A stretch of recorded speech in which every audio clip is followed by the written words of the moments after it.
estamos en la salto de agua, eso lo vimos.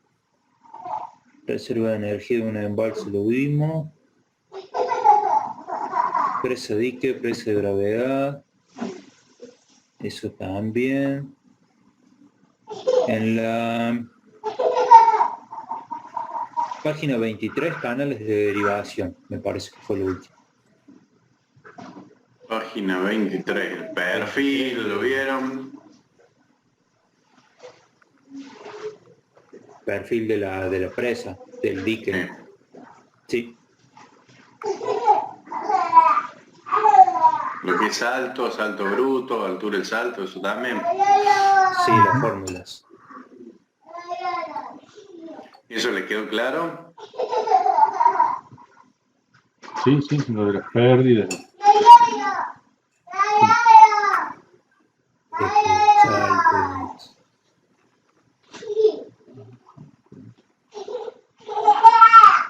Galería.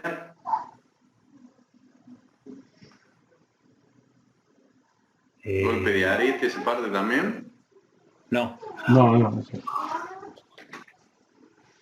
No, la de arriba, 23 del PDF, 22 del apunte, diga. Canales de derivación fue lo donde dejamos, digamos. Bien. Canales de derivación. Perfecto. Ahí está. Ahí. Bueno, vamos a ir leyendo e interpretando, ¿no es cierto? Y bueno, viendo las distintas aplicaciones que tienen para los distintos tipos de central. A ver, vamos leyendo de a uno, no sé quién, el primero. Leo yo, si me verán. Canal de derivación. Es el componente utilizado para derivar el agua por la ladera de la montaña con una pendiente menor que el río con el objeto de crear, después de un cierto recorrido, el salto bruto para la instalación de la central. Constructivamente puede ser a cielo abierto o en galerías. Bien, o sea, ¿recuerdan cuál es el salto bruto? Es el total, ¿no era? O sea, toda la altura. Exacto. O sea, ¿desde dónde? Desde acá lo tengo. Era desde que, o sea, como que con el agua, con el dique forma como una altura extra, que no me acuerdo cómo se llama. Como que con la pendiente trae un poco más de altura. Donde teníamos las pérdidas, pérdida del remanso, ¿sí? Ese es. Bueno, vamos acá. Acá. Ese estaba bien. Esa altura hasta la del canal de desagüe. Exacto. ¿Sí? O sea, que acá tenemos la altura H mayúscula, ¿no es cierto? Prima, es la altura del salto bruto. ¿Bien? ¿Cuál es la altura del salto bruto? Esta, la que está desde la cámara de presión. ¿Bien? Entonces, lo que tenemos es el canal. Fíjense que el canal está antes, lo que es la elevación está antes de la cámara de presión. ¿Sí? Sí. Y generalmente esto es, conduce el agua, bueno, como la palabra ahí lo dice, es un canal de derivación que conduce el agua con una pendiente diferente hasta llegar a la cámara, porque ahí es donde vamos a tener el salto bruto. Después de un recorrido, el salto bruto para la instalación de la central. Esa es hasta la cámara de presión. Bien, vamos a ver ahora cómo pueden ser estos canales de derivación. Dice, se construyen generalmente para evitar las pérdidas y su construcción depende de las características topográficas del terreno. Así el canal puede ser en desmonte, ladera o en terraplén. ¿Ven? Acá tenemos una serie de canales, cómo se van construyendo. En este caso sería desviación en desmonte, de este caso en media ladera, o sea, se utiliza parte de la construcción perdón, parte de la ladera, y después se le genera un cierre. Eso es debido a las condiciones topográficas que tengamos en el sitio y de la forma que lo podamos conducir, ¿sí? Es importante para no tener pérdidas, ¿no es cierto?, el tratamiento que se le va a hacer acá, que a la ladera se le va a hacer un relleno de hormigón. ¿Eh? ¿Para qué es esto? Para evitar la rugosidad Exacto. ¿Y qué pasa si hay rugosidad? y perdemos. Voy a tener pérdidas. ¿Bien? Voy a tener pérdidas. Y este es en terraplén. Cuando se lo funda, ya tengo la fundación y el cierre de lo que es el canal. Un canal de derivación. En galería.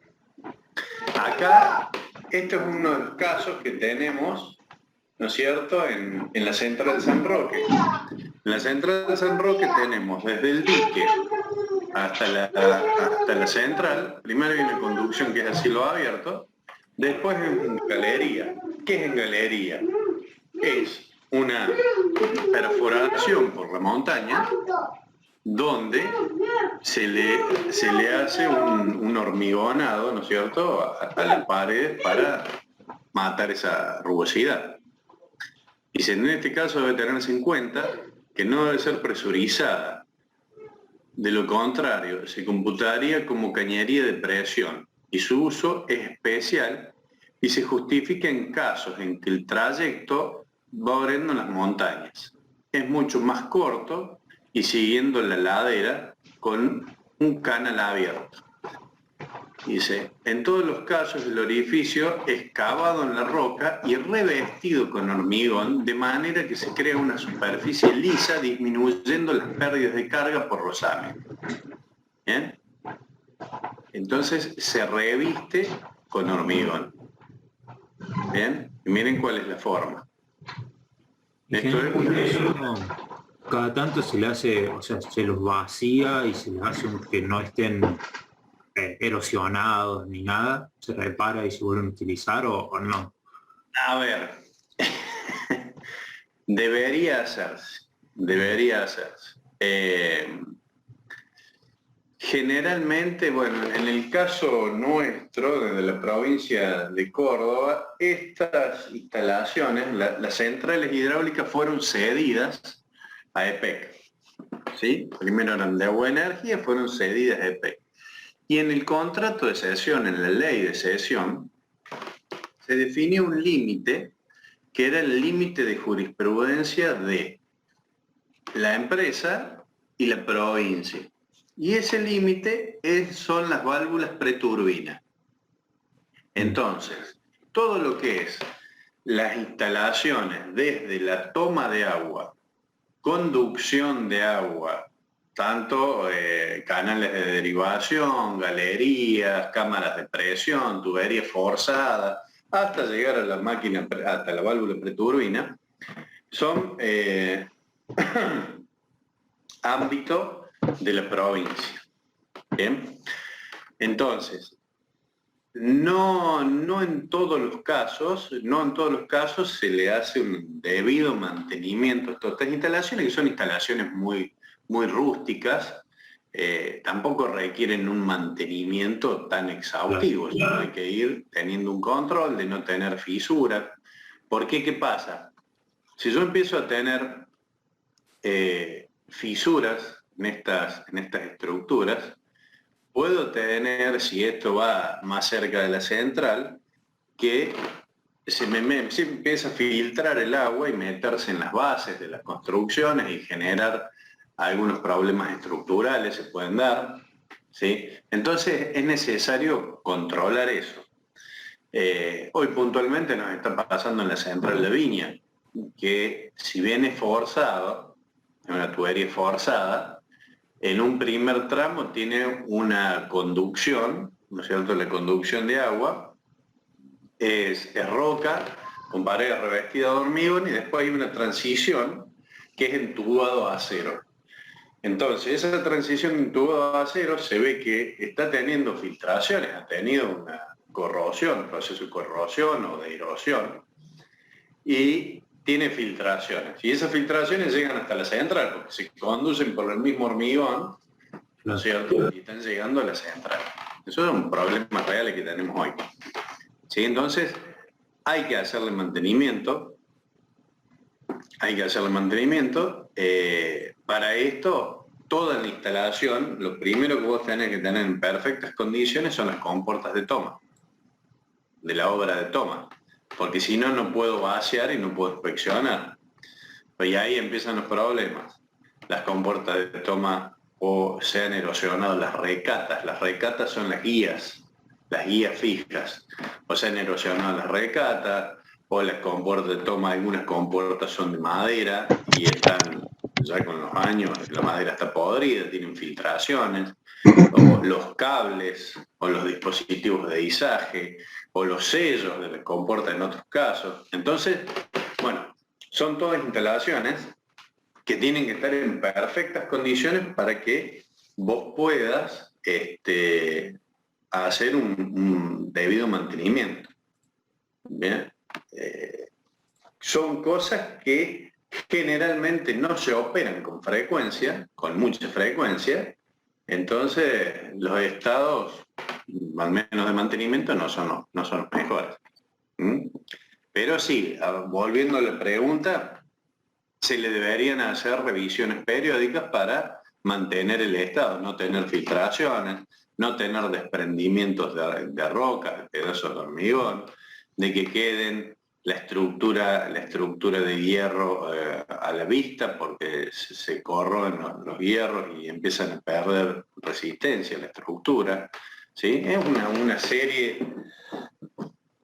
de cosas para mantener el estado de estas obras que en la mayoría, al menos, son obras de larga data, ¿no?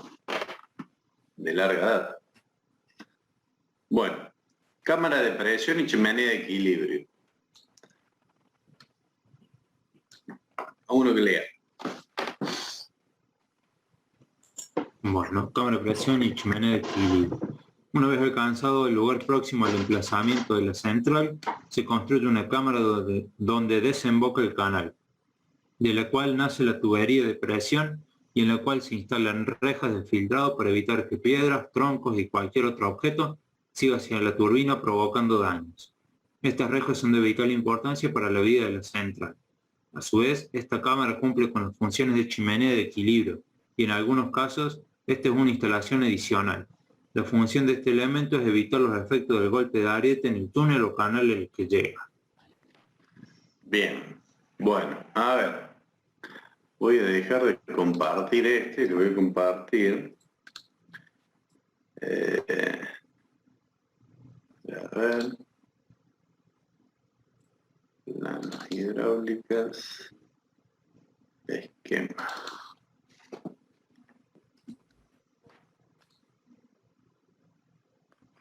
Bueno, yo creo que estas ya se las he mostrado, pero aplica el tema.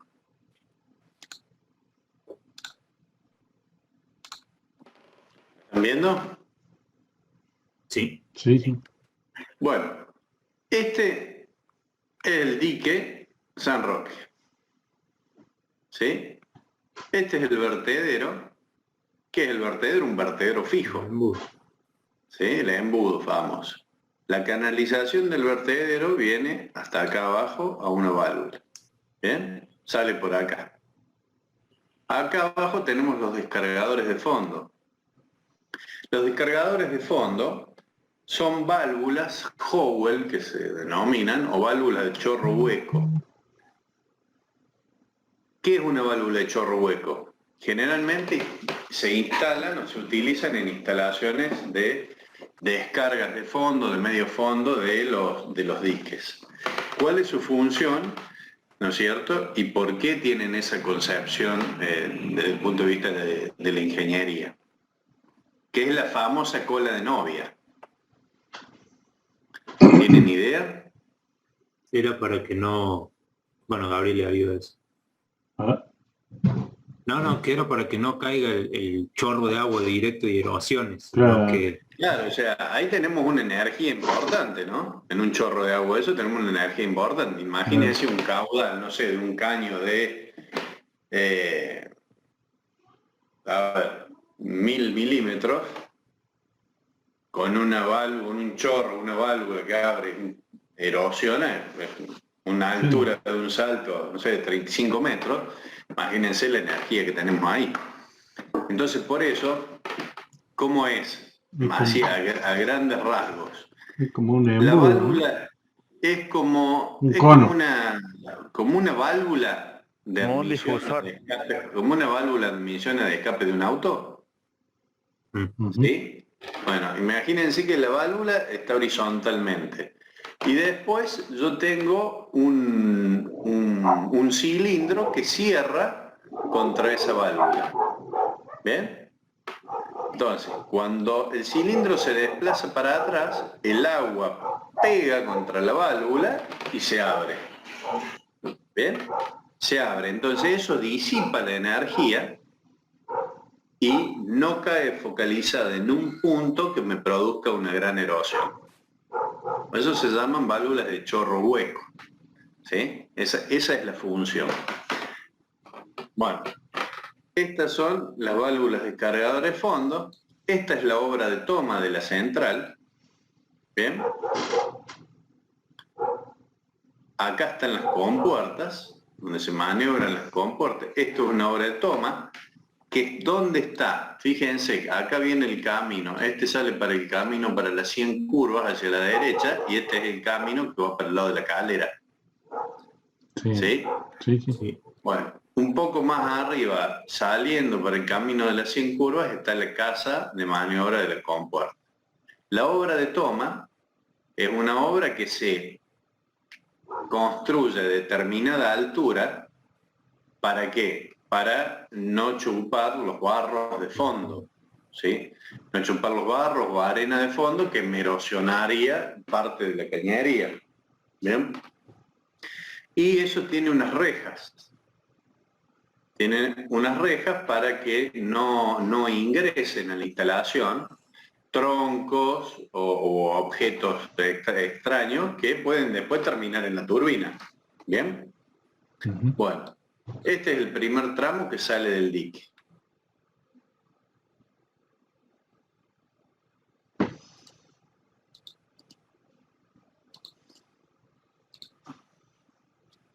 Bueno, acá está lo que son las cotas, lo que veíamos recién, de el embudo y la hora de toma de la central. ¿Ven? Fíjense, acá tenemos una cota de 608 metros sobre el nivel del mar y acá estamos en 621. O sea que estamos, ¿cuántos metros arriba de lo que sería el fondo? 1325. Claro. Exacto. ¿Bien?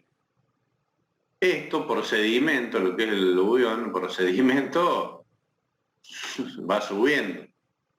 Pero bueno, esperemos que no esté tan cerca. Y tiene su historia el dique este. Iba a tirar un comentario muy del 70, pero no. Dígalo. ¿Cómo? Iba a tirar un comentario del 70, digo, pero no. No hagamos comentarios por la duda. Es para evitar que las palangas pasen para la central. Las No, palangas con cemento, digo.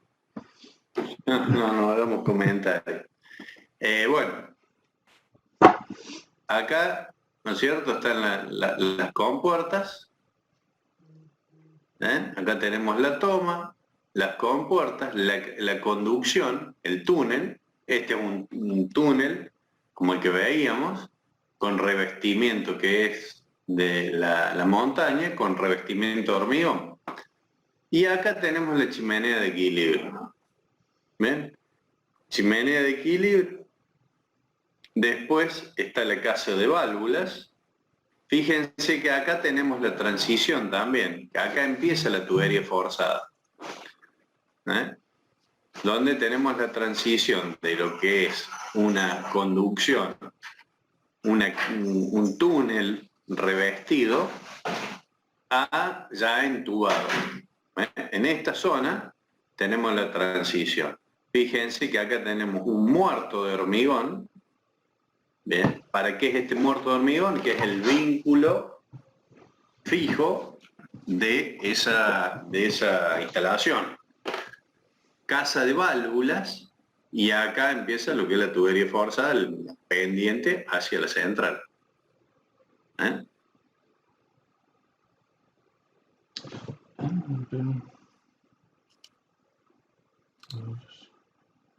Esta es la chimenea. Esta es la chimenea.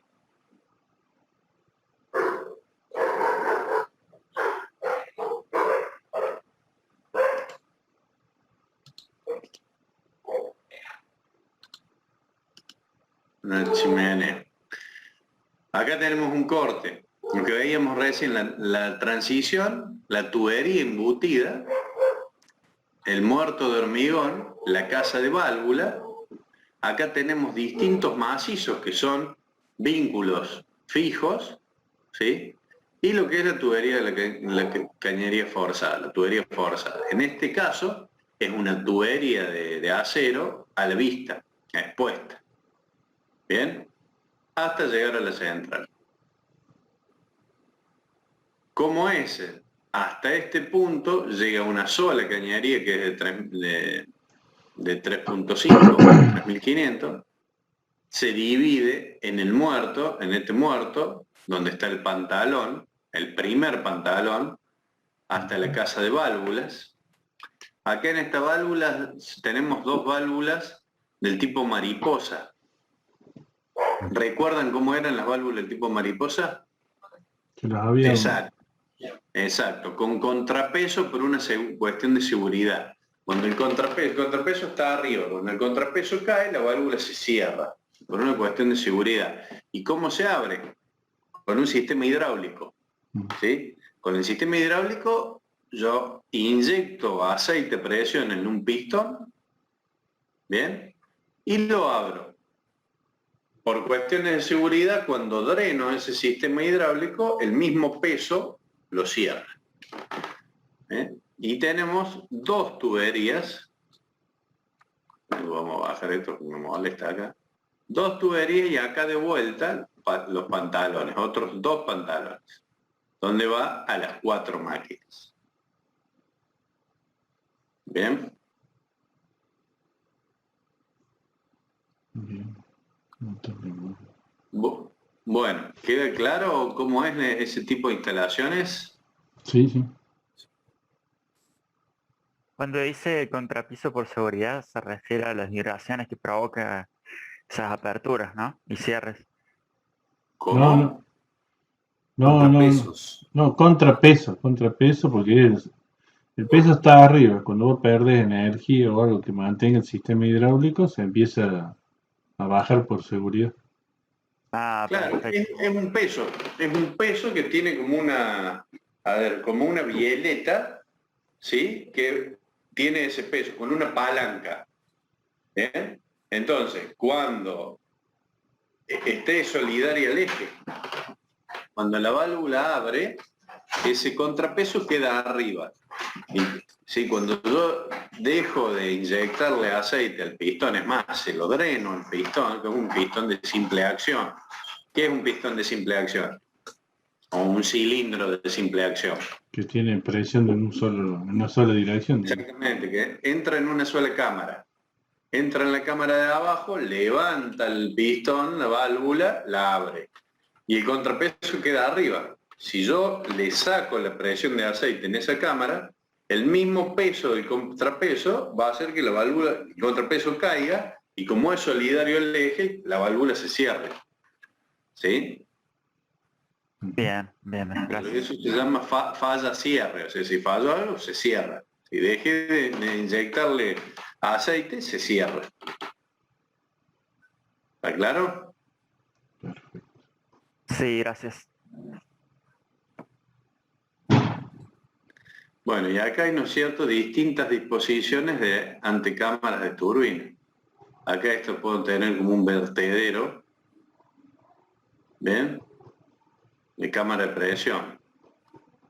Eje de cámara de las turbinas a la galería de presión. La otra puede tener compuertas.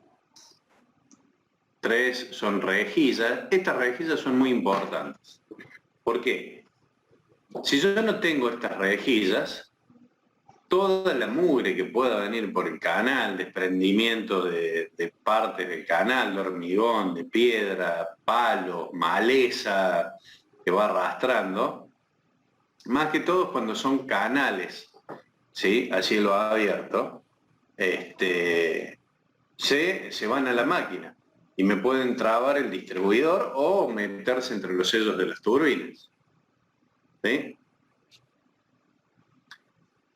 Desagües de fondo, aliviadores de superficie, pantalla de hormigón armado para desviar los cuerpos flotantes.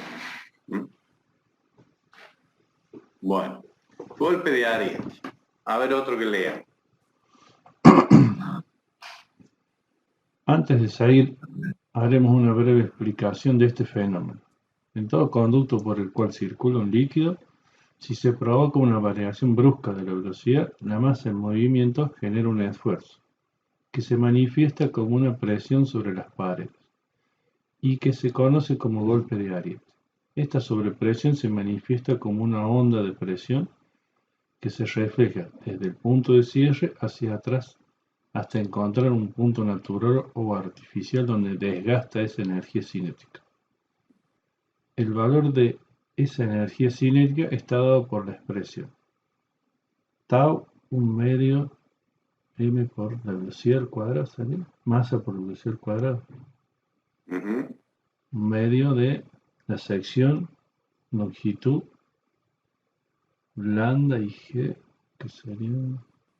Tenemos la velocidad del fluido, sí, la sección del conducto, el peso específico del fluido, del líquido, la longitud del conducto y la aceleración de la gravedad. ¿Bien? A su vez, la sobrepresión será tanto mayor cuanto menor sea el tiempo en que la velocidad varía. Vale decir que este fenómeno incide fundamentalmente en la operación de la central, ya que frente a una pérdida de carga intempestiva, si el regulador de la máquina ordena cerrar la válvula de entrada, el tiempo de cierre de esta estará dando la intensidad del golpe de ariete en la cañería y canal por el cual llega el agua. El sobredimensionamiento puede llegar a ser tan importante que es preciso adoptar medios correctores de ese efecto. En todos los casos consisten en disipar la energía cinética en un trabajo de amortiguación o en medios complementarios para hacer que el tiempo de cierre de las válvulas de entrada a la turbina sea suficientemente largo. Bien. A ver, ¿qué entendimos por esto? A ver, Cristian, Nicolás, y vamos viendo la idea. Cuando yo tengo, veámoslo desde el punto de vista físico, ¿no? Yo tengo el generador, ya vimos cómo es la instalación, ¿no? Tenemos la conducción, la cámara de presión, o la tubería, chimenea de equilibrio, la tubería forzada. Más abajo podemos tener una válvula preturbina, que en la mayoría de los casos esta válvula preturbina también es una válvula de acuerdo a las características. Puede ser una válvula rotativa, esférica, como vimos en la clase pasada, puede ser una válvula mariposa. Abajo de esto que tenemos el rodete de la máquina, bueno, depende de qué tipo de máquina sea, pero hagamos el caso hipotético que es una Francis, ¿sí? Tenemos la cámara espiral. ¿Cómo ingresa el agua al rodete de la turbina? ¿Directamente de la cámara espiral? Por un tubo. Entra como por un tubo. Era el tubo que iba achicando hacia el diámetro, digamos. Bien, esa es la cámara espiral. Sí. Esa era la cámara espiral. Claro. Y ingresa con los álabes, con los directores. Con los álabes Directriz. Del regulador, habla de Sí. directrices. Sí, directriz. ¿Sí? Entonces, esos álabes son los álabes directrices, los habíamos visto, que son los álabes que son movidos, son regulados por el regulador hidráulico para mantener el caudal necesario para que la máquina mantenga un equilibrio entre el par motriz y el par resistente, que es el generador, ¿no? Ujú. Claro. O sea, la carga eléctrica sobre el generador, ¿qué me va a producir? Y si tengo más carga, abre más para que circule más fluido y tenga más Claro, o par sea, motor. la corriente de carga en el generador me genera una reacción de inducido, ¿no? Ujú. Sí, ¿Qué es la reacción de que inducido? tiende a frenarse. Exacto. Entonces, Es un movimiento antagónico, digamos, entre... claro, si el generador tiende a frenarme la turbina, ¿qué hace el regulador? Ya vimos cómo trabajaba el regulador de Watts, ¿sí? Regulador de Watts, lo veamos muy físico, hoy tenemos otro tipo de control. ¿Qué hace? Va a abrir más los álabes del distribuidor para que entre más caudal de agua, ¿sí? Y tener más potencia instantánea. Entonces, para equilibrar ese par velocidad, mantener la frecuencia y mantener el par. ¿Bien? Entonces, abre más o cierra esos álabes. ¿Está claro? Ujú. Bueno, ¿qué pasa si se corta repentinamente? Abre eléctricamente ese generador. Estaba entrando una cierta caudal de agua, ¿cierto? A ver, la máquina está a plena carga. Y es una máquina calculada para 8 metros por segundo, ¿sí? 8 metros cúbicos por segundo. O sea, están entrando 8.000 litros por 8.000 segundo. litros. ¿Bien? Imagínense, 8.000 litros por segundo. De golpe, en un instante cero, cesó la carga. ¿Qué tiene que pasar? Debemos cerrar los álabes directrices para que dejen de entrar. Bueno, Bueno, ¿cómo pero lo cierro? ¿Lentamente lo cierro o lo cierro rápido, bruscamente? eh, o sea, siguiendo el fenómeno, me imagino que se cierre rápido y por eso tenemos el conducto del golpe para que suba el agua. Pero debería hacerse lento, si no, porque ¿Desde qué punto de vista? Yo tengo dos Para unos teorías. mejor es lento, para otros mejor es rápido. Tengo dos teorías. Bueno, a ver. Está Una, bueno, esa es la idea, que discutamos porque hay que dar claro, claro el concepto. una de las teorías es que si dejo de tener ese par, podría tener un sensor de corriente y cortar la excitación y hacerlo lento a la desaceleración de la máquina. Pero ¿y Total, cómo lo hago lento la desaceleración de la máquina? Porque vos, el momento cero que la máquina se quedó sin carga, vos le estás metiendo el mismo par motor que tenías en el claro, instante y de T0 de menos uno. claro, se empieza a embalar, porque, Exacto, la máquina se embala. claro, Imagínense que una turbina de ese tipo tiene un rozamiento que es solamente de los cojinetes. sí, sí, Si sí, yo sigo con el mismo caudal, no la freno más, además sale como un ventilador la máquina para arriba. ¿Sí? Entonces tengo que cerrar rápidamente los álabes. ¿Para qué? Para evitar el embalamiento de la máquina. sí. ¿Está claro? Bueno, ¿qué me produce eso? ¿Qué me provoca ese cierre brusco de los álabes? Y el retorno de presión por la cañería, El forzado. retorno de presión, el golpe de Ariel. Ah, ¿Bien? claro, Entonces, hay varios métodos, de acuerdo, esto se calcula, como dice acá, de acuerdo a la longitud, de acuerdo, ¿no es cierto?, a la velocidad del fluido, la longitud y conducto, la aceleración de gravedad y la sección. Hay varios métodos, que no vamos a entrar a ese cálculo, porque es un cálculo de ingeniería. Es importante que ustedes, de ingeniería hidráulica, nosotros tenemos que conocer que existen varios métodos que se calculan, no vamos a entrar en cálculo porque es un cálculo mecánico de ingeniería hidráulica, que de acuerdo a estos factores puede haber distintas soluciones para evitar ese golpe de Ariel. ¿Cuáles son las soluciones? Algunas pueden ser una válvula, ¿bien?, que está en el mismo rodete, ¿sí?, que se llaman descargadores sincrónicos, que ¿qué hace? Cuando la inercia están vinculadas mecánicamente con el regulador hidráulico, con una palanca con el regulador hidráulico. Cuando la velocidad de cierre, o sea, la inercia es muy brusca, ¿sí?, que cierra el regulador hidráulico, cierra los alas directrices, me produce apertura de esta válvula que descarga en el mismo descargador, en la misma cámara espiral, descarga el agua hacia el difusor de la máquina. ¿Queda clara la idea? Se hace un desvío por afuera de la aleta, digamos. Claro, va y pasea. Acá está, ¿ven? Este es el caso. Uh-huh. ¿Ven?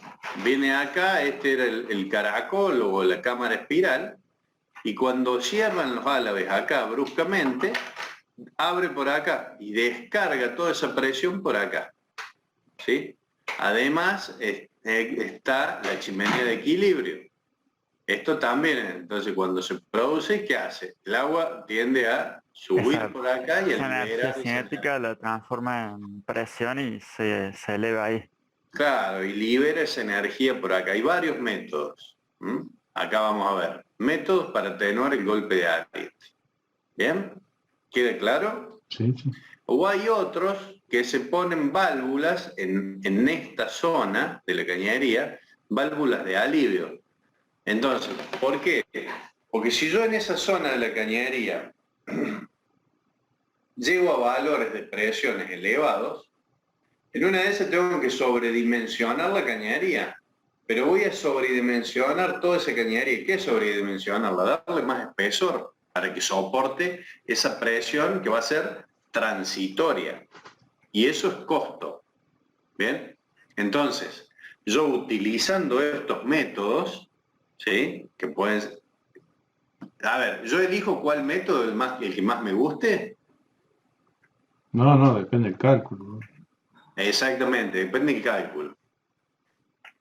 Voy a tener que, por estos métodos que yo voy a utilizar, voy a reducir esos valores de presión y por ende puedo reducir y trabajar con coeficientes de seguridad en funcionamiento permanente y ante un eventual cierre, un crecimiento de la presión, va a liberar esa presión por una válvula, por una chimenea de equilibrio o demás. ¿Está claro? Uh-huh. Sí, está claro. Bueno, otro que lea pulmón de aire. Pulmón de aire. Consiste en instalar sobre la cañería un recinto cerrado lleno de aire de manera que la energía que se manifiesta como sobrepresión en el conducto es gastada en la compresión del aire a condición de un correcto dimensionamiento. Tendremos la amortiguación correcta y una notable disminución de la sobrepresión sobre el conducto. Bueno, ¿ven cuál es el fin? Disminuir la sobrepresión. ¿Bien? ¿Esto qué es? Una burbuja de aire que tenemos metida ahí adentro. El aire se comprime, entonces ante un crecimiento de la presión, lo voy a compensar con la presión esa del aire hasta que se comprima esa burbuja. ¿Bien? ¿Está claro? Uh-huh. Válvula de seguridad. Entonces se suelen llamarse descargadores síncronos también. Bien, se construyen distintas variantes de esta solución. Una de ellas consiste en equipar inmediatamente antes de la entrada al caracol de la turbina una válvula comandada por el regulador que actúa de la siguiente forma. Es lo que yo les decía recién, una válvula comandada por el distribuidor, por el regulador. Cuando el regulador me manda la orden de cierre de una, abre la otra, cuando es brusco. Eso tiene que superar un cierto nivel de presión, ¿no? Porque si no, no es que cada vez que cierre, abre la otra. Si yo la máquina la saco de servicio y voy cerrando lentamente, ese golpe de ariete, ¿no es cierto?, se disminuye. No existiría. Claro, ¿por qué? Porque fíjense que es función de la velocidad, ¿cierto? Sí, al La cuadrado. velocidad del fluido. Si yo lo vengo cerrando, esa velocidad va disminuyendo. ¿Bien? Claro.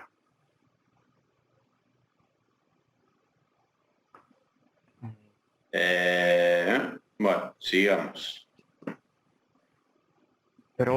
Producida la pérdida de cúpula resistente, el regulador tiende a cerrar la válvula principal para evitar el embalamiento de la turbina.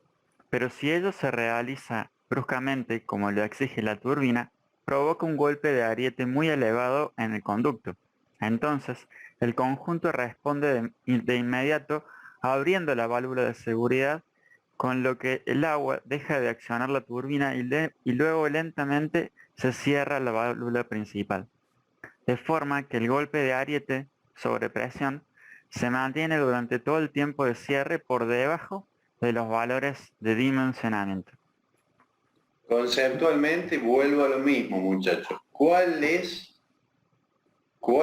el objeto de todos estos dispositivos? ¿Sí? Reducir la sobrepresión. ¿Bien? Y entonces yo puedo manejar los tiempos con menores valores de presión en esos instantes en la instalación.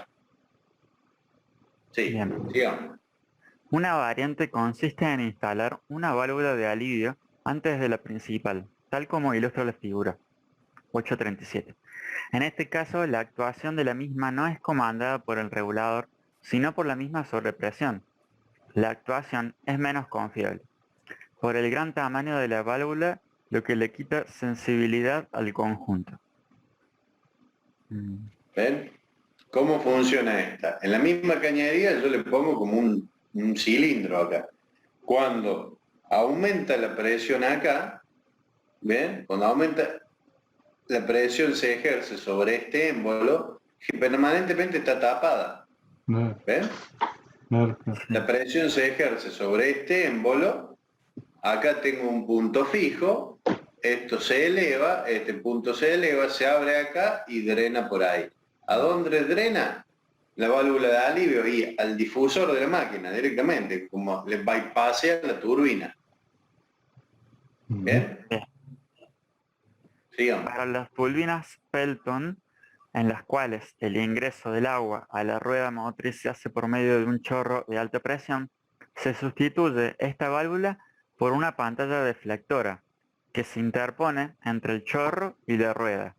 El cierre de la válvula principal se hace luego en un tiempo suficientemente largo. Bueno, ¿qué hace? El Pelton tiene como un inyector de agua sobre la cuchara, que así comúnmente se le llama, que es el ala B, ¿cierto? Entonces, esa inyección, cuando yo tengo un disparo, tiene un dispositivo que se interpone entre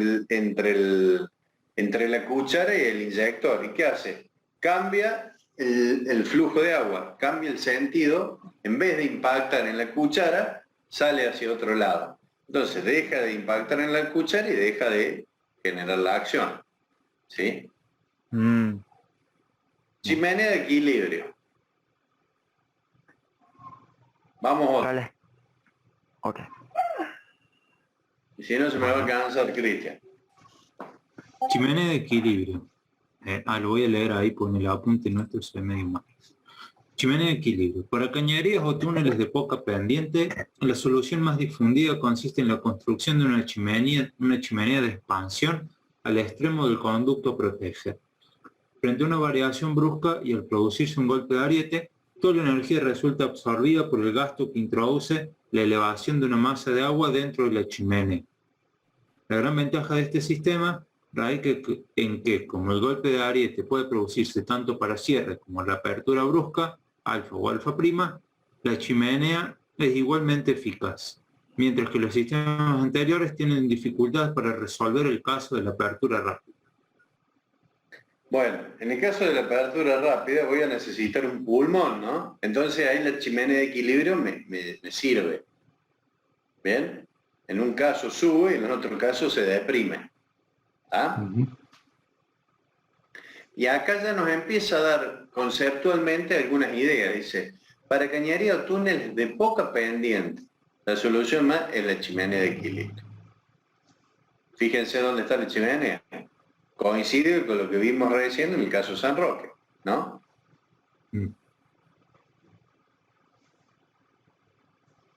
Sigamos. Ahora vamos más adelante. Primero teníamos la conducción, la chimenea de equilibrio, la tubería o conducto forzado. Bueno, tubería de presión o conducto forzado. El vínculo entre la cámara de presión y la turbina se hace para saltos mayores de aproximadamente 15 metros por un conducto apto para soportar la presión del agua provocada por el desnivel. Y en cuanto mayor sea el salto utilizable, mayor importancia adquiere para el equipamiento el conducto forzado. En su construcción puede realizarse de hierro fundido, soldado o forjado, hormigón armado y o comprimido en galerías de presión.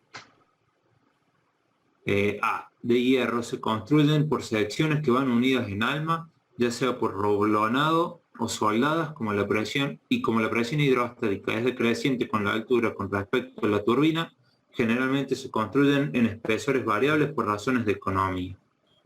Su montaje puede hacerse al exterior sobre la ladera de la montaña, o bien cuando la calidad de la roca lo permite se los instala en el interior de una galería profunda en la roca. En ese caso, en vez de soldar la cañería, el espacio entre caña y roca es rellenado con hormigón simple. Y con esto se logra economizar mucho material, espesor de hierro, especialmente para centrales de gran salto. Figura 839. B. Las soluciones en hormigón armado y pretensado son aptas para presiones menores y su construcción se realiza siempre en el interior de la montaña. Bueno, o sea, tenemos presiones, acá ya nos dio otro concepto, ¿no es cierto?, que en las tuberías de conducto forzado, para saltos mayores o aproximadamente 15 metros, ¿sí? Y acá nos está diciendo, bueno, roblonado ya no se utiliza más, ¿no? Roblonado no se utiliza más, ya son tuberías soldadas, que se van soldando por tramos, ¿bien? Y fijando con distintos vínculos a lo que sería la base. Bueno, acá tenemos, esto sería un roblonado. Y acá los vínculos de apoyo. Vamos perdiendo sección de material, era como lo habíamos visto en las centrales térmicas, como en los tanques de combustible. Exactamente. Porque por una cuestión de presión, no tiene sentido tener un espesor allá arriba y además el golpe de ariete donde se va a dar. También impacta en el golpe de ariete, ¿no? Sí. Bueno, acá son las galerías de presión.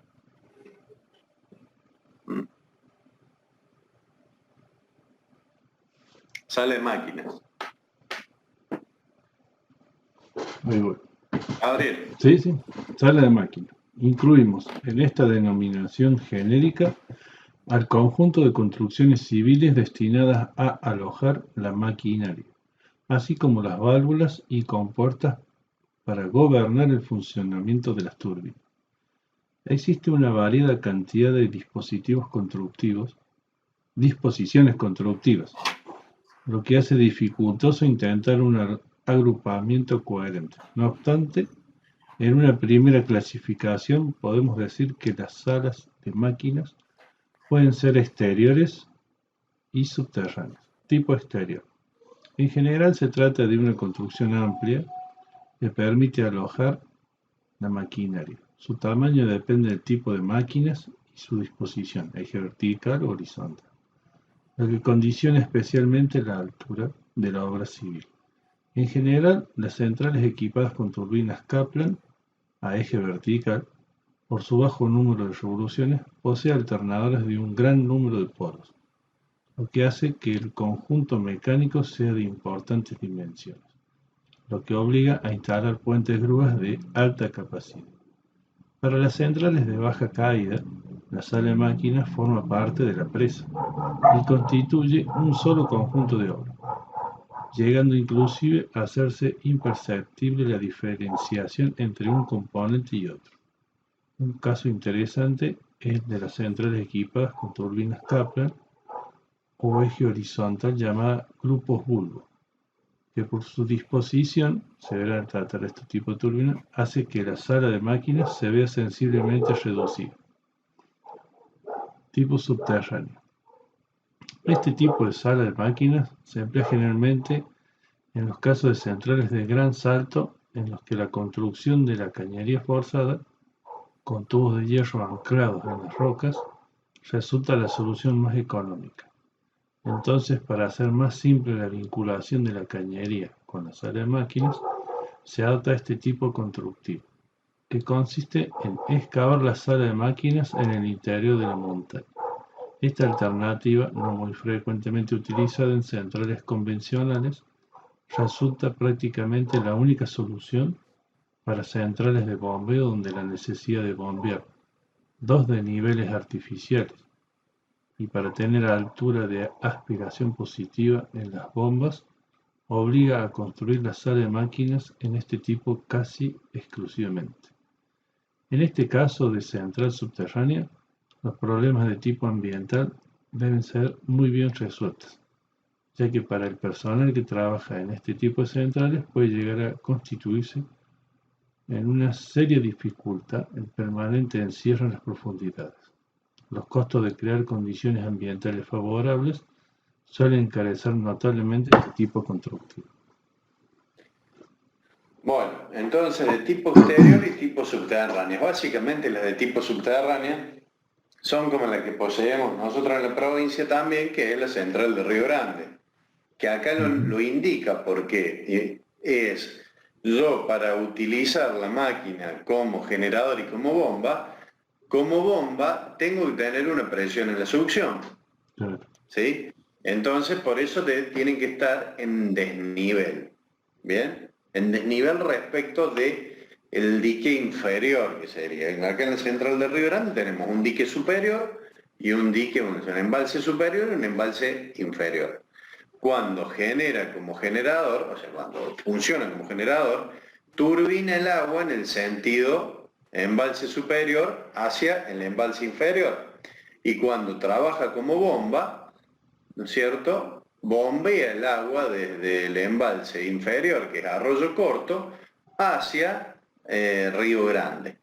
¿Bien? Pero si nos fijamos en los niveles de las cotas, la central en caverna, o sea, la casa de máquinas, está en desnivel respecto de los dos embalses. Obviamente que uno mayor que el otro, el desnivel, ¿no? Sí, sí. Bien. Tubo de aspiración y canal de desagüe. Vimos al analizar las pérdidas que se introducen en el aprovechamiento del salto total, una pérdida por el canal de desagüe, fundamentalmente debido a que el nivel del río en la desembocadura de dicho canal varía con su régimen hídrico. En consecuencia, debe existir, además de la pendiente que posibilite el escurrimiento, una altura que, como mínimo, será la de máxima crecida estadísticamente registrada. A fin de disminuir estas pérdidas y atenuar los riesgos que las crecientes puedan causar a la central misma, se instala un tubo difusor, un elemento conductor hermético que va construido como una continuidad física del escape de la turbina. Para comprender mejor su importancia y las condiciones de su diseño geométrico, analizaremos cómo evoluciona la energía dentro de la turbina y hasta su nivel de desagüe. Si llamamos B a la velocidad de una partícula de agua, P su presión relativa a la atmosférica y Z a la altura referida en un plano horizontal, a un plano horizontal de energía cero, de canal ciclo abierto, como veremos en la figura 841, existen 4 puntos característicos en los que nos interesa analizar la energía, que será en todos los casos función de los parámetros B, P y Z, o sea, velocidad, presión y altura. Bien. Bueno, primer caso. ¿sí? Donde tenemos un difusor, ¿no es cierto? Un tubo de aspiración recto. ¿Sí? Ujú. Bien. La Listo. suma total de la energía de la partícula en evolución en el conjunto del aprovechamiento estará integrada por tres formas a saber. Z, que es energía de posición con respecto al plano de referencia. P sobre delta es la energía de presión. Delta es el peso específico del fluido y P ya habíamos dicho la presión relativa a la atmósfera. B cuadrado sobre 2G. Eso va a ser la energía cinética. La energía total que podamos designar por H1 a la entrada de la turbina va a ser H1 Z, energía de posición, más la presión, o la energía de presión, perdón, y la energía cinética. O sea, la altura y la suma de las otras dos energías. Exacto. Si analizamos las pérdidas que se restan a la energía disponible desde la entrada del distribuidor hasta el canal de la fuga, tendremos distribuidor, Siempre cuando nosotros hablamos de pérdidas en sistemas hidráulicos vamos a hablar referidas a alturas, ¿no? O sea, referidas a alturas. Tenemos una altura total, una altura H1 en lo que es el distribuidor, ¿sí? En la rueda de la turbina y en la salida, ¿sí? Sí. O sea que acá voy a tener, si yo voy restando estas, voy a tener una energía útil y una energía residual. ¿Bien? Bueno, eso vamos a verlo ahora. Exacto. Bueno, ahí hay algunas sumas que hacen referencia a la figura, pero que nos dicen H total va a ser la H1 más el Phi1, que Y era uno es esto. la rueda de la turbina. No, es la rueda. La rueda de la turbina. Bien, Energía en la altura de la rueda de la turbina menos el H1 menos, que es esto, ¿eh? sí.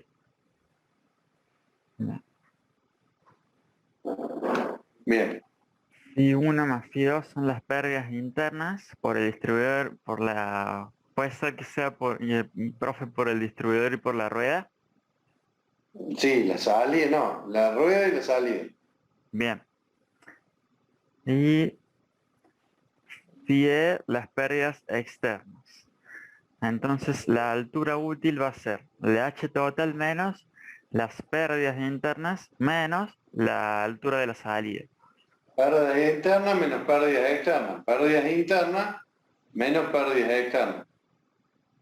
¿Sí? Ujú. O sea que voy a tener esto. FIE, ahí está Pérdidas FIE. internas. ¿Cómo? Ahí está FIE indicado como la diferencia entre la FI Claro. sub I y, Acá. claro, ahí. Claro, tiene razón. FI 1 Sí, y me FI 2. confundí. FI 1 dice Acá tenemos. Phi es Phi 1 más Phi 2. interno. Pérdidas internas. Claro, Phi I, esto, ¿eh? sí. Es Phi 1 más Phi 2. Phi, pérdidas internas. Estas son pérdidas externas. Y ahora vamos a ver qué es Phi. Pérdidas internas. Entonces, la altura útil, voy a tener H,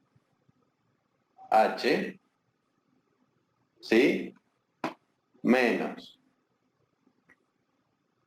HI más HE, las internas más las externas. Sí, Las internas más las externas. ¿Y qué es igual? FI. A Phi. Sí. Internas menos H2. No, ¿Dónde tenemos la H2? residual. Acá, es la residual. Entonces va a quedar esto. ¿Sí? H1, perdón, Phi1. Este, H menos Phi1 más Phi2, que es Phi, menos H2. Es la útil. Ujú. ¿Está claro? Sigamos. Claro. Bien, vemos que además de la energía útil, tendremos una energía H2 llamada energía residual. a fin de depositar su aprovechamiento es que se construye el tubo aspirador. Para hacer más claro el análisis, realizaremos el estudio de cómo evoluciona la energía desde la salida de la turbina hasta que alcanza el nivel del canal de fuga para 3 casos. Primer caso, escape libre sin tubo de aspiración. La energía remanente a la salida de la turbina será bueno, H2 igual a Z2 más P2 sobre delta 2 más la velocidad 2 al cuadrado dividido 2G. Y al nivel del canal podemos expresarlo por un nuevo nivel H3. Entonces hacemos referencia a todo a H3 que está en el canal. Bien, en el canal Z3 es igual a 0 porque nos encontramos en el nivel de referencia. Entonces, por el principio de conservación de la energía, H3 lo vamos a tomar como H2, entonces tendremos, tenemos una igualación de ecuaciones. Igualdad. Tenemos una igualdad porque las H son iguales. Claro, H es igual es lo que planteaste acá. Esta H2 más H3, entonces Z2 más toda esta expresión va a ser igual a la de las 3. ¿Sí? sí, ¿verdad? Entonces, Acá no veo Z3 es 0. sí, no está Eso me 103. queda- ¿Cómo? No, Claro. porque te dice que tomas el nivel que de es cero. referencia. Z3 igual a 0. Por eso, Z3 es 0, por eso no está en esta expresión, porque lo toma como nivel de referencia 0. Bien. Como el agua cae libremente de la posición 2 a la 3, la presión en ese tramo es 0. Donde nos queda, sacando las presiones en ambos términos, que Z2, perdón, más la velocidad 2 de salida en el punto más alto es igual a la velocidad de llegada en el punto de 0 de referencia. De la que extraemos la siguiente conclusión. Toda la energía de posición Z2 remanente a la salida de la turbina es convertida en energía cinética y por eso la velocidad 3 es mayor que la velocidad 2 y es una energía que no se puede aprovechar. Bien. ¿Queda claro esto? Sí, sí, Acá cómo van haciendo los supuestos. claro. Bien. Sí, Entonces acá me dice, ¿no es cierto? Que dice, de lo que extraemos la siguiente conclusión, dice, toda la energía de la posición Z2 es esta, toda la energía que nosotros tenemos acá, remanente a la salida de la turbina, es convertida en energía cinética. Claro, ¿por qué convertida en energía cinética? Porque Tiene que aumentar. tenemos energía, claro, exactamente. Aumenta la velocidad. Que no se puede aprovechar. Se aumenta la velocidad y no lo puedo aprovechar. Bien, vamos al otro caso. bien. Segundo caso, si colocamos a la salida de la turbina un tubo cilíndrico hermético, como se ilustra en la figura, las condiciones en las que evolucionan la energía cambiarán y tendremos B2 va a ser igual a B3, Perdón, ahí está. por cuanto el caudal escurre en un cilindro de sección constante y la presión es 0, pero la presión en P2 es distinto de 0, en consecuencia la expresión de igualación será, a ver, claro, se mantiene constante entonces la velocidad, pero la presión en la referencia sigue siendo 0 y la presión en P2 es distinta de 0. Claro. Exacto. Disminuye la presión Entonces, arriba. exacto. Entonces H2 es Pero igual. acá también está tomando la Z0, ¿no? Abajo, claro. En esta, la Z, porque fíjate, en esta expresión no tenés la Z ni la P. Nada. Bien. Bien. Entonces, H2 es igual a Z2, la altura 2, más la presión 2, más la velocidad de salida, y eso es igual a la velocidad de llegada. Entonces, siendo las velocidades iguales, nos queda que la altura es igual a la presión, con signo contrario.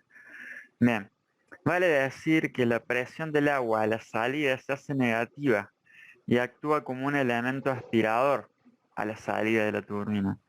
Si analizamos la descomposición producida en la turbina, tendremos que será que la presión cero, presión inicial es eso, menos, bien, presión inicial en punto, bien, ya arriba. Bien, presión inicial menos la presión 2 es igual a la presión inicial más este componente de la presión igual a la altura por delta en metros. Por lo tanto, si se despeja la altura, hay presión inicial dividido delta más Z2. Bien. Sí. Bien. Mientras que para el escape libre, siendo P2 igual 0, el valor de H será H igual a P sub 0 dividido delta. Vale decir que Eso lo el tubo... sacás de arriba. Eso se despeja de arriba, ¿no? Claro. Vale decir que el tubo aspirador permite recuperar toda la energía de posición Z2. Lógicamente, que el máximo valor teórico de la longitud del tubo será de 10,3333 metros, o sea que el valor de la presión atmosférica, En la práctica este valor es bastante menor, a fin de no introducir efectos de cavitación, además de las correcciones por variación de la presión atmosférica. Bien. Pero en la altura de Torricelli era esa, de 10,33 metros. Claro. Y la presión Claro. atmosférica. La columna de agua a presión atmosférica. Caso 3. Si el lugar de colocar a la salida de la turbina un tubo cilíndrico, ahora colocamos un tubo cónico a un tronco cónico, como se muestra, variarán las condiciones y tendremos, bien, que la velocidad 3 ahora va a ser menor que la velocidad 2, la presión sigue siendo 0 porque es nuestra referencia, la presión 2 distinto de 0, bueno, y la altura Z3 igual a 0. Entonces, la expresión de igualación en las energías tendremos que H2 va a ser la altura 2 más la presión en 2 más la velocidad 2, y todo eso es igual a la velocidad 3. Sobre ¿De dónde? 2G. ¿Cómo, profe? Llega 3 al cuadrado sobre 2G. Sí. Despejando, despejando la P2, vamos a tener que va a ser un negativo. Si comparamos con el segundo caso, la energía que se requiere, no solo es debida a la presión de aspiración, sino que recupera parte de la energía cinética. ¿Sí? Dice, en el límite, haciendo infinito el diámetro de la base del cono, B3 sería igual a 0 y se recuperaría el 100% de la energía cinética. Pero en las realizaciones prácticas nunca se supera el 30% como ángulo máximo de generatriz de cono. Valores mayores introducen efectos de cavitación, no solo en la turbina, sino que en las paredes del tubo de aspiración del difusor que determina las paredes.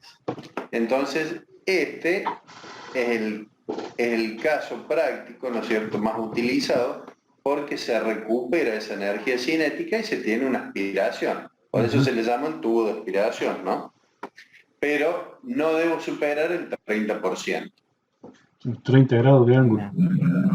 30 grados. Claro, el 30 grados, perdón, de Debe ángulo. tener algo importante los 30 grados, porque también son las pantallas de los cables de guardia, de hilo de guardia. Entonces, En muchos lados vemos 30 grados. claro. ¿Y cuánto? Bueno. Y dale 30 grados. Máquinas utilizadas en centrales hidroeléctricas. Energía utilizada por la turbina. Uno que lee. Otro. La ley de Ahí Bernoulli. leo yo. Bueno, dale. Bueno. La ley de Bernoulli para un flujo de agua sin fricción establece que la energía total de una masa de agua permanece constante cuando el agua fluye. Cuando el agua pasa a través de una turbina hidráulica, la turbina extrae la energía del agua. Si se hace caso omiso de la fricción, la diferencia entre la energía total del agua en un punto y su energía total en otro punto representa la cantidad de energía entregada de la turbina por el agua entre los dos puntos. Es decir, la energía entregada por el agua entre los dos puntos es igual a la energía total en el punto 1 menos la energía total en el punto 2 en kilogramos por metro. El tipo de motor que se adecua para transferir la energía cinética de un fluido que pasa entre dos niveles diferentes constituye la amplia gama de variables denominadas genéticamente máquinas o motores hidráulicos.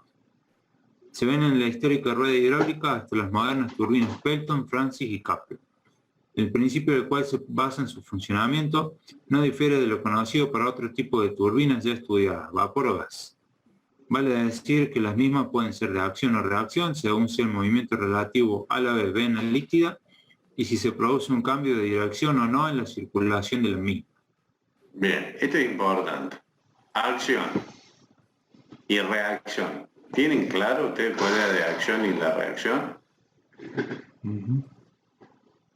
Las de acción eran las Pelton y las otras eran de reacción, si mal no recuerdo. O sea, vamos. Turbina de acción. Bueno, turbina, ¿se me escucha? Sí, sí. Sí. Sí. Turbina de acción. En esta clasificación encontramos los tipos Pelton, que constructivamente consisten en una rueda que posee palas que reciben el impulso de un chorro de agua lanzado por una o más toberas orientadas tangencialmente a la rueda y perpendicular al plano de la cuchara. La regulación se efectúa con una aguja que estrangula el caudal. Para evitar el golpe de ariete por cierre brusco de la aguja se utiliza una pantalla del chorro de modo que el cierre de la aguja pueda hacerse lo suficientemente lento, que esto es lo que veíamos antes. Su disposición puede ser a eje horizontal o vertical, con una o más ruedas montadas sobre el mismo eje. En todos los casos, las disposiciones más complejas se adaptan tendiendo a aumentar la velocidad con el objeto de abaratar el costo del alternador y consecuentemente la robustez de los soportes mecánicos. Constructivamente, la rueda puede elaborarse en una sola pieza con los álabes o cucharas del mismo material.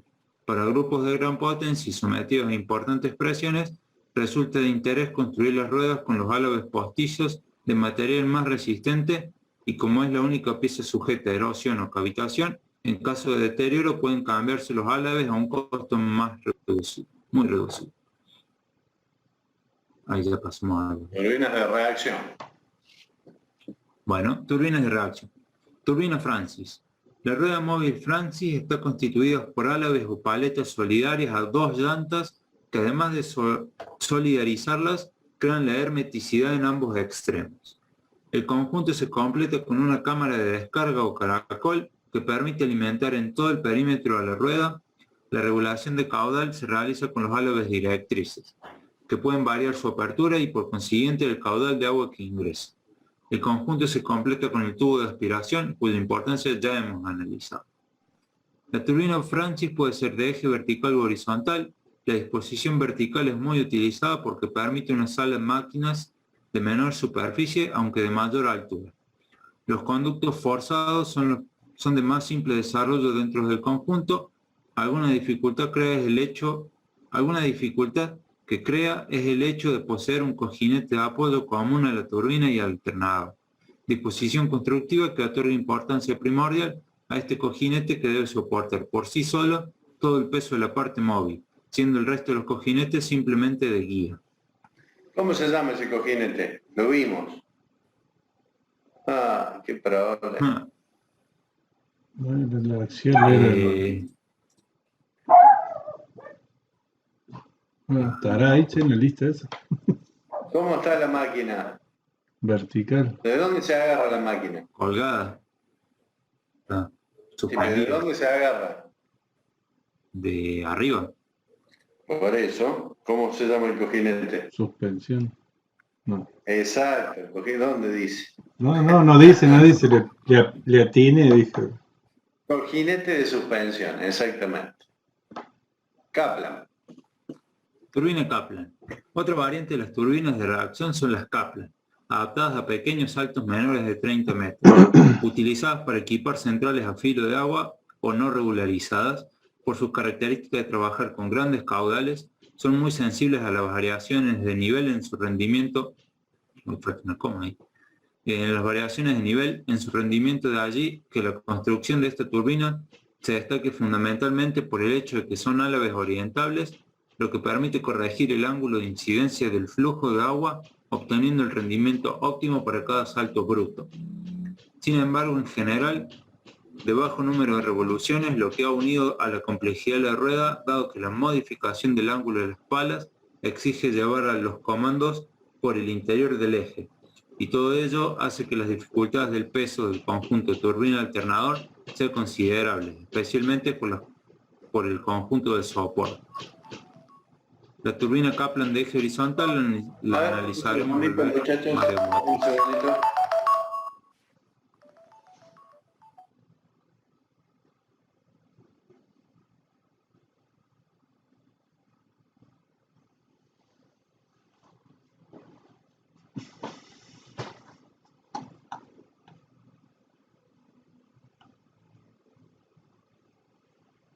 No aguanta el maremoto.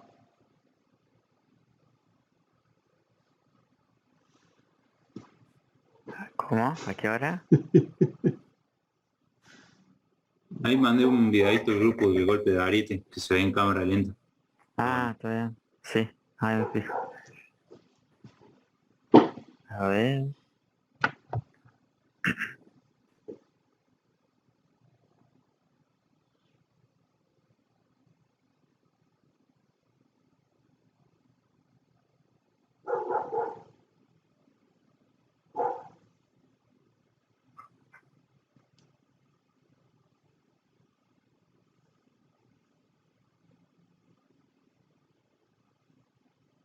Está re buena como muestra el tubo de agua.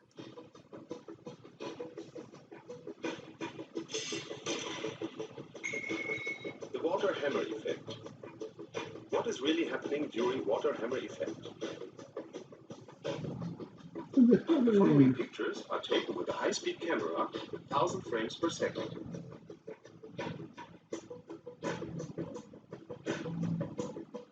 We focus on that forces that are generated when water is punching on the valve. Water hammer effect is activated by fast closing of a valve. Forces during water hammer effect.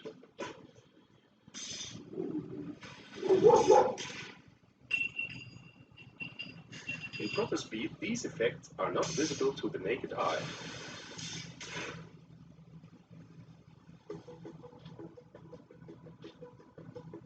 The pictures of the high-speed camera show how a steam vacuum is generated, how the water column is pulled back and punching on the valve.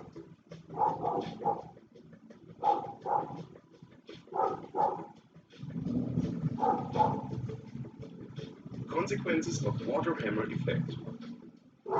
In slow motion, you see how water spray squirts out of the flange gasket area.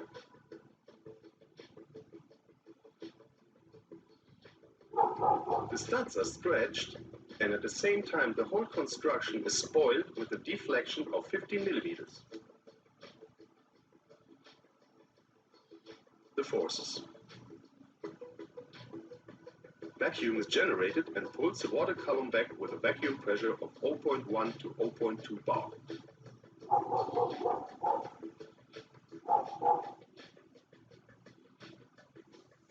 The measured distance for the backflow is 30 centimeters. Water covers this distance within 64 frames, that means in 64 milliseconds.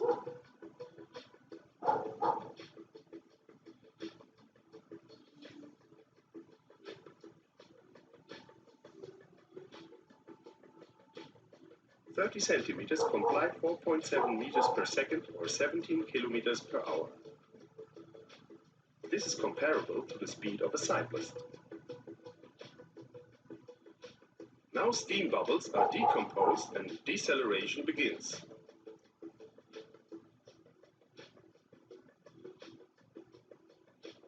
For comparison, a pursuit plane reaches 10 G at most.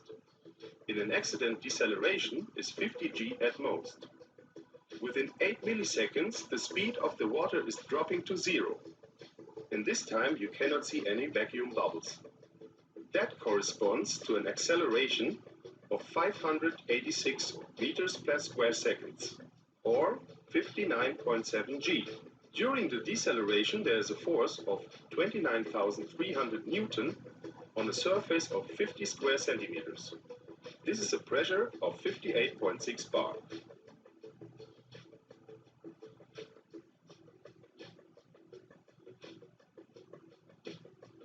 The actual load on the disc is as high as if a heavy truck weighing 3 tons would rest on it.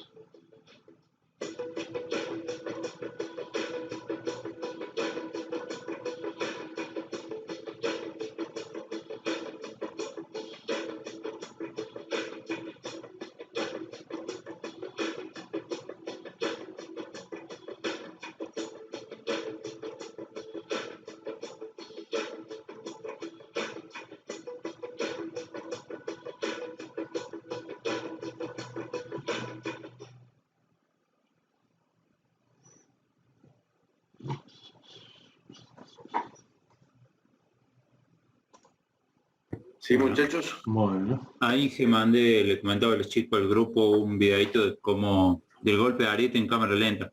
Entonces se ve cómo vuelve el agua. Ah, en el grupo de... En el grupo de WhatsApp.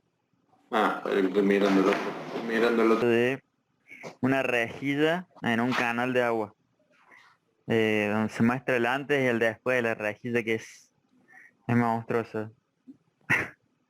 La basura, la cantidad de basura que hay. Exactamente, sí, es más común de lo normal. ¿Mm? Pueden interrumpir clases, por lo que se ve. Bueno, muchachos. yo pensé que era el de los lomitos, yo pensé. No, ojalá. Cancelen Ok. No, el pedido. creo que llegaba muy temprano, si no. Esto fue otra cosa. Bueno, Bueno, buen fin. que tengan un buen fin de semana. Hasta luego. Sí. Hasta luego. Que esté bien.